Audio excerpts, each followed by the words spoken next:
Efraín, gracias por atendernos como siempre. ¿Cómo estás?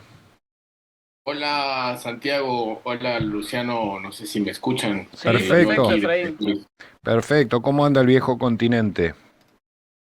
Bueno, tal como lo adelantabas, el conflicto ruso-ucraniano ha empezado a ocupar ya la atención no solo de los medios, sino de la agenda pública. El 6 de agosto, la Armada ucraniana confirmó una incursión militar, que en principio, a priori, había significado primero una incursión militar, es decir, una pequeña operación, pero luego ya se terminó consolidando en un avance y ocupación en los territorios de Kursk, en Ujú. Rusia, Sí. aproximadamente 1.000 kilómetros tomados, que grosso modo representa 10 veces la ciudad de Neuquén, Ujú. y en donde se han ocupado ya 28 localidades por parte del ejército regular de Ucrania.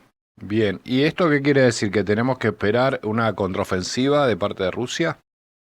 Hay varios aspectos. En primer lugar, bueno, hay que entender que esta es una narrativa bélica Sí. porque cada uno tiene informaciones que son muy difíciles de verificar Ujú. eh, desde ambos lados, sea del lado ucraniano o sea del lado ruso, pero de momento lo que ha informado Zelensky en Rusia, perdón, en Ucrania es que se ha tratado de tomar la localidad de Kursk, donde hay una terminal de gas. Sí. También están cerca a una central nuclear Ujú. rusa, para poder empezar una serie de negociaciones que posteriormente podrían ser la liberación de la central nuclear que está en Zaporilla, que está ocupada por Rusia. Es decir, están Ujú. tratando de asegurar una especie de fuente energética. Los Sí. ucranianos han tratado de tomar esta posición energética rusa para tratar de negociar la liberación de la planta nuclear de Zaporilla.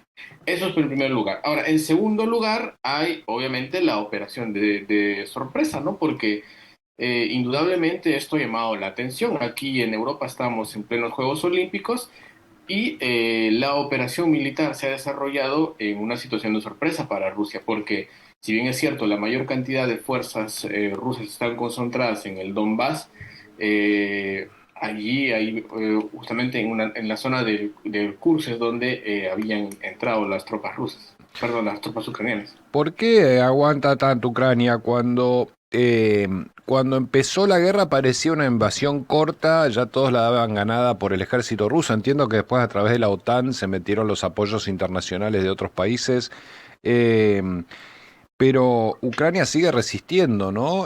Parece, y bueno, ya cuánto llevamos, más de un año de la guerra, ¿no? Ah, vamos 2 años y Dos poco más. años, un poco más de dos Sí, años, sí. exactamente, e indudablemente es por el apoyo militar de los Estados Unidos Ujú. y de Europa. Para Sí. darte cifras concretas, se han desplegado, entregado por parte de la OTAN 1.500 blindados, Ujú. 230 tanques. Se está haciendo ya la primera entrega de aviones de combate, esto por parte de los Estados Unidos, Sí. Dinamarca y Países Bajos. Allí sí hubo una primera, no quiebre, pero sí discordancia en el discurso de apoyo a Ucrania por parte de la OTAN, porque no todos los países de la OTAN quieren entregar aviones de combate. Y Ujú. además hay que ver que, si bien es cierto, el cuerpo militar de Ucrania ya participó en las primeras líneas, ahora la mayor cantidad de hombres del país están siendo llamados para combatir y muchos incluso están siendo formados militarmente en España. Entonces, ese es uno de los motivos por los cuales todavía resiste Ucrania en este conflicto. Efraín, te escuchaba y pensaba, lógicamente, con no mucho conocimiento y poco entendimiento de la situación, digo, ¿qué implicancia tiene este ataque, ¿no? Que se ha realizado en las últimas horas a lo que es este puente clave? Digo, ¿nos podés detallar de qué se trata justamente, qué implica este ataque que se ha realizado a través de la aviación? Ha sido una operación terrestre, lo que se ha desplegado en esta región de Kursk. Ujú.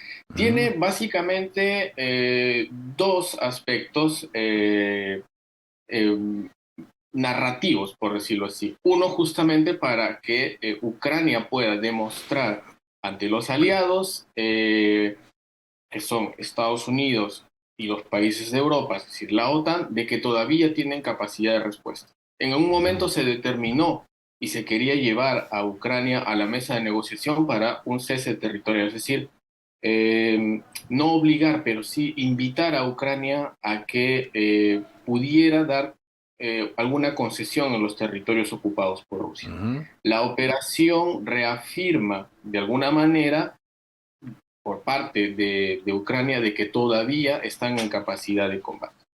Ahora bien, hay que esperar la respuesta de Rusia, porque Ujú. si bien es cierto, Rusia está evacuando la zona, hay 28 localidades ocupadas en la zona del Kursk, son 1.000 kilómetros ocupados y lo que está tratando de ver por las informaciones que se han estado revelando es de que Rusia, bueno, va a preparar una operación de defensa y además está tratando de determinar si las armas con las que han sido ocupadas esta zona, estos territorios, son armas que han sido proporcionadas por la OTAN o por los Estados Unidos.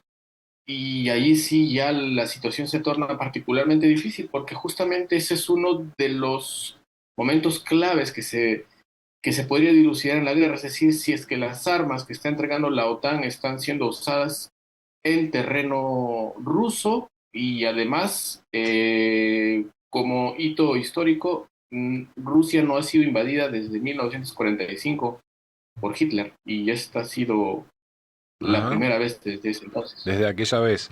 Efraín, ¿qué dice la gente, la opinión pública en Europa, en Francia, por ejemplo, donde vos estás viviendo allí, cubriendo todo? ¿Tiene una opinión formada? En un momento empezó a surgir como una euforia de quienes estaban en contra de la guerra.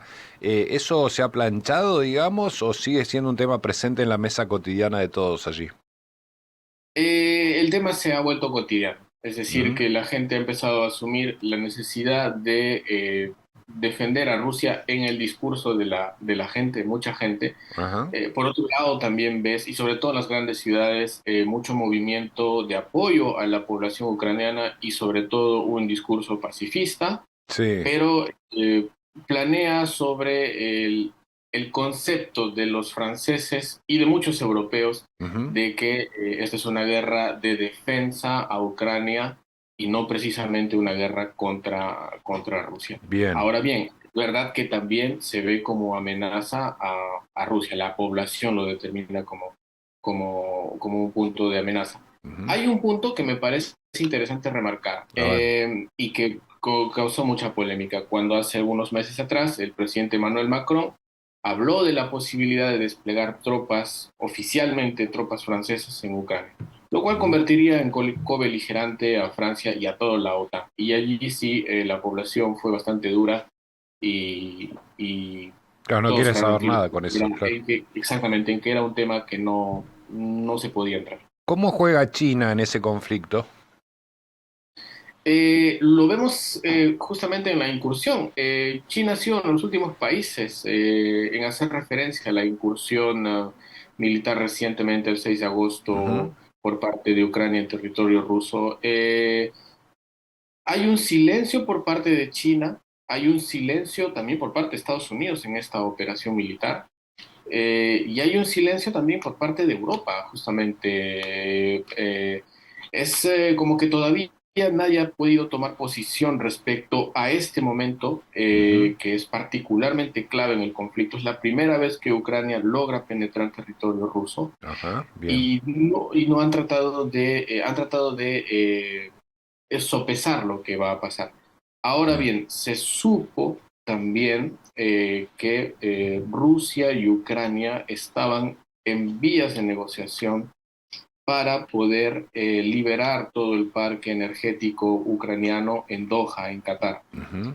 Bien. Naturalmente allí también estaba el aval de China, Sí, pero esas negociaciones se cortaron con la incursión militar que se dio hace unos días atrás. bien. Efraín, bueno, muchísimas gracias por habernos actualizado la provisión de gas. Nosotros les queremos vender gas. ¿Cómo está la provisión de gas en Europa? Porque en un momento Mira, Rusia les había cortado. ¿Qué? hace poco estuve por Alemania. Sí. Ellos tienen muchos problemas de abastecimiento energético. Bien. Yo creo que ese es un potencial gran mercado que podría abastecer y que por supuesto que se puede hacer, porque Estados Unidos le vende gas a Alemania por barco. Claro, claro, sí, Creo sí, que estamos acá construyendo justamente una planta de licuefacción para poder sacar los barcos con el gas, bueno, líquido básicamente, que es lo que nos faltaba, pero en su momento Rusia le había cortado la gran provisión de gas a Europa, eso sigue sigue estando así, digamos. exactamente, y lo que hizo que Estados Unidos venda gas a Europa, lo que hizo que también por cuestiones de transporte y por cuestiones de instalación Ujú. y de puesta en marcha, el precio de la energía en Europa subiera considerablemente y que por cierto sigue subiendo. Muy bien, Efraín, bueno, los Juegos Olímpicos ya está, ya no hay clima de Juegos Olímpicos, ya terminó. ¿Algún comentario al respecto? Se vienen los Paralímpicos. Ah, Ujú. tiene razón usted, ¿cuándo empieza eso? Los Paralímpicos comienzan este 28 Sí. y van a terminar alrededor del 8 de septiembre. La ciudad todavía está, vamos a decir, congelada. No han desarmado porque muchas de las instalaciones de estos lugares en donde se desarrollan los juegos dentro de la ciudad, que son desmontables, todavía están ahí. Ujú. Las fan zone están todavía en pie. De momento se puede usar como espacio recreativo, pero la ciudad se está preparando para los Juegos Paraolímpicos después de la resaca de los Juegos Olímpicos en los que Argentina sacó 3 medallas. Muy bien, ¿te han discriminado de algún lado por ser argentino después del Mundial? Yo soy peruano, Ah, pero usted es peruano, pero qué Somos, habla, somos hermanos. no le saqué el tono, bien. Bueno, sí, sí, entonces no pero sí, sufre lo que están sí, sufriendo algunos argentinos en Francia, ¿no? sí vi, mira, cuando Argentina salió campeona del mundo en el Mundial. Sí. La población argentina en París se reunió en la Plaza de la Concordia y Ujú. luego fueron evacuados duramente, no evacuados, fueron Sí. desalojados, por decirlo así, y lo cual se tomó como un acto de discriminación contra la hinchada argentina, que solo lo único que quería era Claro. celebrar, pero como Una, habían ganado frente a Argentina, que por cierto se ha convertido en un clásico rival y que en determinado momento se convirtió en un problema diplomático Ujú. recientemente. Sí, sí, sí, Realmente claramente, sí. Hasta los presidentes hablaron de eso. Bueno, exactamente, Efraín, entonces cuando venga le vamos a hacer un asado y usted nos va a hacer un ceviche. claro que sí. perfecto, con muchísimo gusto y ojalá también puedan venirse aquí. ¿Cómo Ojalá, no? Ojalá. La sí, tenemos un sí, poco más está difícil, pero ¿por qué está un no? poquito más complicada. Déjanos que ahorramos en pesos y vamos. Cuando empecemos a vender ¿Eh? el gas. Efraín, un abrazo grande y muchísimas gracias como siempre por tu gentileza, por ponernos a tono desde allí, desde Francia. Un abrazo para todos ustedes allá y hasta pronto, seguramente. Gracias. Bueno, nuestro corresponsal desde Francia, actualizándonos toda la actualidad justamente de Europa y del conflicto que están llevando adelante sobre todo Ucrania y Rusia, Rusia, Ucrania.